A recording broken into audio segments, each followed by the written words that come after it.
ഓണനാളുകൾക്ക് നിറം പകരാൻ തമിഴ് മണ്ണിനെ ആശ്രയിക്കുന്ന മലയാളിയുടെ ശീലത്തിന് അറുതിയാകുന്നു. തദ്ദേശ സ്ഥാപനങ്ങളും കർഷകരും കൈകോർത്തപ്പോൾ ഇത്തവണ ഓണനാളുകളിലേക്കുള്ള പൂക്കൾ തദ്ദേശീയമായി തന്നെ ഉൽപ്പാദിപ്പിച്ചു തുടങ്ങി. ഓണവിപണി ലക്ഷ്യമിട്ട് ബന്ദിപ്പൂ കൃഷി ആരംഭിച്ച പുനലൂർ സ്വദേശി ജേക്കബിൻ്റെ കൃഷിയിടം വർണ്ണാഭമായി പൂത്തിറങ്ങിയിട്ടുണ്ട്. കൃഷിഭവന്റെ സഹായത്തോടെ പാട്ടത്തിനെടുത്ത ഭൂമിയിൽ 450ഓളം ബന്ദിച്ചെടികളാണ് ജേക്കബ് നട്ടുപരിപാലിച്ചത്. പുനലൂർ നഗരസഭയിലെ പവർ ഹൗസ് വാർഡിലെ തൊളിക്കോട് പുത്തൻവിള വീട്ടിൽ ജേക്കബാണ് വ്യാപകമായി ബന്ദിക്കൃഷി നടത്തിയത്. ഏറെ നാളുകളായി വിവിധ കാർഷിക വിളകൾ കൃഷി ചെയ്തു വരുന്ന ജേക്കബ് ആദ്യമായാണ് പൂക്കൃഷിയിലേക്ക് എത്തുന്നത്. സർക്കാർ കൃഷിവകുപ്പ് വഴി ഇത്തവണ ഓണക്കാലത്തേക്ക് ആവശ്യമായ പൂക്കൾ ഉൽപ്പാദിപ്പിക്കാനായി ബന്ദിച്ചെടിയുടെ തൈകൾ വിതരണം ചെയ്തിരുന്നു. കൃഷിവകുപ്പിലെ ഉദ്യോഗസ്ഥരുടെ സഹായത്തോടെയാണ് പൂക്കൃഷി ആരംഭിക്കുവാൻ ജേക്കബ് തീരുമാനിച്ചത്.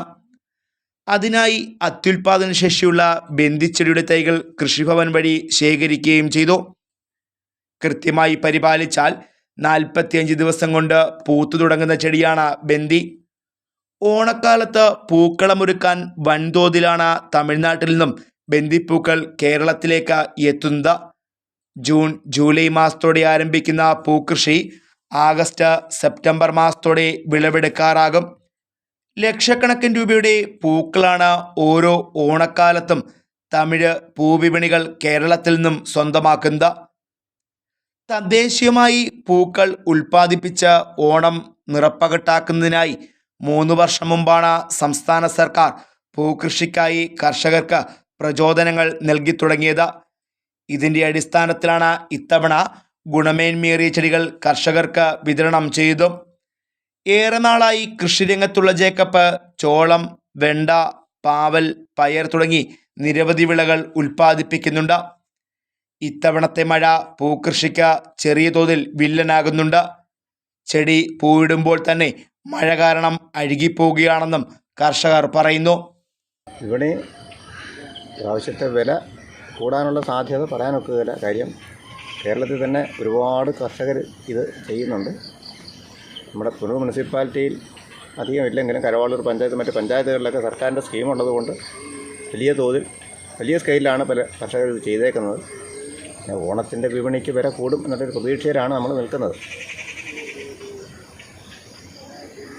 ഇപ്പോൾ കൊടുത്തു തുടങ്ങിയോ? ഞാൻ കഴിഞ്ഞ ദിവസം കുറച്ചെടുത്തു. ഒരു 2.5 കിലോ പൂ കഴിഞ്ഞ ദിവസം കൊടുത്തു, ഒരു കടയിൽ കൊടുത്തത്. കാലാവസ്ഥ എങ്ങനെ? കാലാവസ്ഥ മഴ നമുക്ക് പ്രതികൂലമാണ്. മഴ നിന്നാൽ പൂ ഒന്ന് ഒടിഞ്ഞു പോവുകയും വെള്ളം നിന്ന് അളിഞ്ഞു പോവുകയും ചെയ്യും. അതിൻ്റെ ബുദ്ധിമുട്ടുണ്ട്. എല്ലാവിടെ ചെയ്തപ്പോൾ തുക ഒരു 15 രൂപയിൽ എപ്പോട്ടാവും. 500 മൂട് 530 മൂടോളമാണ് നട്ടത്. 480 മൂടോളം കാണുമെന്നാണ് ഉദ്ദേശിക്കുന്നത്. Fox TV news bureau, Punalur.